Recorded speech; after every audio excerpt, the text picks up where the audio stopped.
Hey, what's up, guys? Welcome to the Belly of the Beast podcast. I'm Jerry. Welcome to episode 1, Descending into Chaos. I'll just start off by telling you guys what this is and why this is this podcast, because reasons matter and intentions do too. And if you're wondering if I'm reading off something, I am. I have a little tablet. I have a lot of things I want to talk about. So it's going to be a little bit monologue style for a while, at least until I get guests or questions, that sort of thing. So the phrase the belly of the beast is not a casual one. It's ancient, mythological, symbolic. To enter the belly of the beast is to voluntarily step into chaos. It's Jonah in the whale. It's Christ in the desert. It's the hero descending into the underworld, into discomfort, danger, and the unknown, not for destruction, but for transformation. And that's what I intend to do here. Now, let's start off by telling you how I even kind of came up with the idea for this.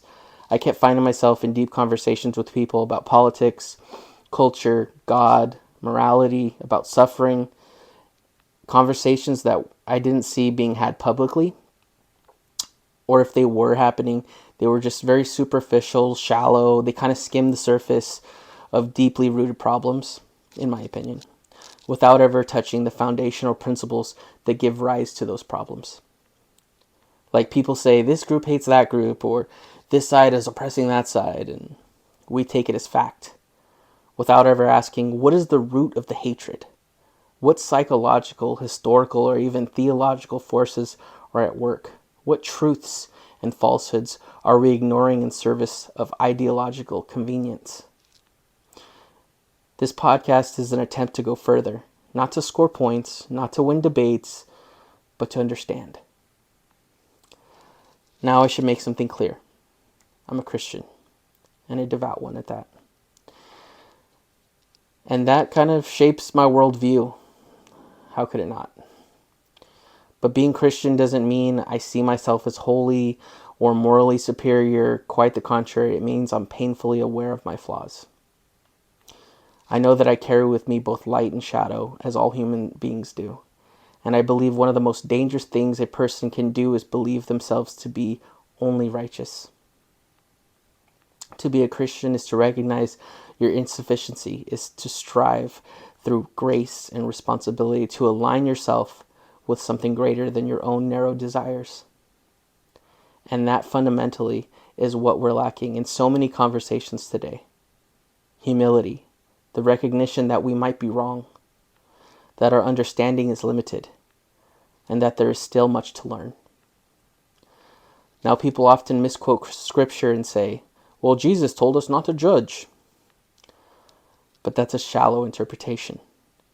The call not to judge is not a command to be morally indifferent. It's not to demand for apathy. It's a caution against arrogance, a warning not to condemn others from a position of false superiority. But we are absolutely called to discern, to correct, to chastise, lovingly, truthfully, in the service of one's betterment. If no one ever tells you when you're on a destructive path, are they truly even your friend? Do they really love you? Correction is not condemnation. It's love in action. To correct someone and to chastise them, to call them out, isn't like judge and trial. It's just like, hey, do better, dude. Did our mothers not correct us or chastise us as children? We all definitely had some good learned behaviors that were instilled in us by some good mentors, or at least I hope so. So I guess in short, what I'm trying to do here is go into some somewhat uncomfortable topics to transform some folks' otherwise shallow points of view into one that is deeper and possibly even one that is empathetic and wants to make life a little more inhabitable. All right, guys, let's just jump into it then. So I had this thought the other day. Imagine centuries from now, in school, kids are sitting in class and they're learning about the early 21st century, learning about wars and politics, religions, conflicts. And then one of the kids raises their hand and is like, why were they even fighting? And the teacher might say, oh, over religion and resources, of course. And the child might raise his hand again and ask, was there not enough? Did they not have places to live? And then the teacher would probably answer, no, there were more than enough. In fact, in some places they had so much food they had to throw it away. And so much land, people lived alone on acres. And some land didn't have anybody living on it at all. And the child might ask, well, were the religions overly violent? And the teacher would probably say, well, some were, but mostly. They fought because they couldn't agree on who created them or on what the creator wanted or said. Now, if that doesn't sound to you tragically absurd and a failure to pursue truth and peace, then I don't know what does. To me, it sounds like kids fighting over the rules of an irrelevant recess game. And not to completely compare life to a recess game, but I find that a lot of what we fight about today kind of loses the plot of the point of life or the game. Such as, being happy, providing for oneself and family. It reminds me of when people go on those open world games and just start causing mayhem, collecting weird stuff for no reason, but it has nothing to do with the game. That's what that kind of reminds me of. Okay, so let's stop for a second, and I want to talk about God for a second. Now, most religions, and in mine especially, describe God as omnipotent.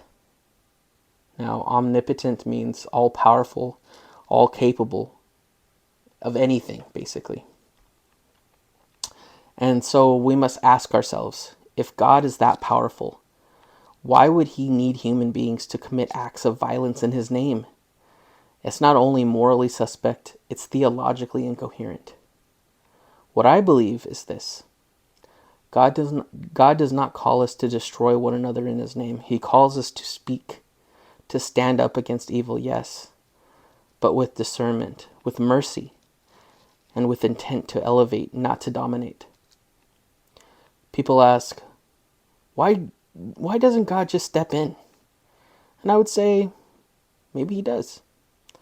Maybe it's subtle, through conscience, through history, through suffering, but also through free will. Perhaps the entire point of this life is that it's a test, a proving ground. Why? I don't know. But that doesn't mean the question is meaningless. Sometimes the wrestling might be the answer. And that brings me to the next thing I was thinking about. Simulation theory. So I know it probably might sound like a contradiction to talk about God and then suggest we might be living in a simulation. But hear me out, maybe it isn't. Perhaps it's just a modern metaphor for something ancient. Religion has always said, this world is not our true home. It's our spirits, our souls that are eternal. Our bodies are temporary. Our actions have consequences beyond this life. To me, it kind of reminds me of VR games and having an avatar and there's an actual person behind the player. So what if this is some kind of simulation, some kind of game? A spiritual training ground, a test of moral integrity, spiritual development and courage. What if heaven is the real world? And this is the training chamber. People who undergo, this reminds me also of people who undergo profound psychedelic experiences like DMT, ayahuasca, mushroom trips, and they often report realms that feel more like real life than real life. They return changed as if they glimpsed into something truer than what we see with our own eyes. Perhaps those experiences hint at a deeper reality, or perhaps they're just illusions and they're full of it. I don't know. Either way, they raise the right questions. So that's what this podcast is about, guys. Not answers, but questions. We need to recover the lost art of honest conversation, where ideas are tested, not people. Where disagreement is loud. Where we aim for truth, not just victory. And if you're ever listening to this and you feel angry or offended, ask yourself, why? Dig deeper. Does your offense come from the truth or from the truth being distorted? I don't know. Also, if you're one of those people who's just going to come and put some hate comments, save it. This is not the place. I'm trying to build something here that's meaningful, and it requires intellect and respect and courage. And honestly, I don't even agree with everything I say all the time. Sometimes the answers I might give or I have or I'm given are just the answers and solutions that I have at the time, Sometimes you have a spill or a mess in the house or a stain, and you only have so many cleaners in the house, and it's just what you have until there's a new product or you go to the store. It's kind of like the answers, I think. So, that was my first episode, the Belly of the Beast podcast. I hope you guys enjoyed it. I think this was kind of fun. Anyway, so if you'd like to reach out, suggest a topic, or just share your thoughts, you can email me at thebellyofthebeastpodcast@gmail.com or hit me up on Instagram at thebellyofthebeastpod. Like, follow, subscribe. I'll be posting weekly. And until next time, speak truth, walk with humility, and remember sometimes you have to enter the belly of the beast. Peace.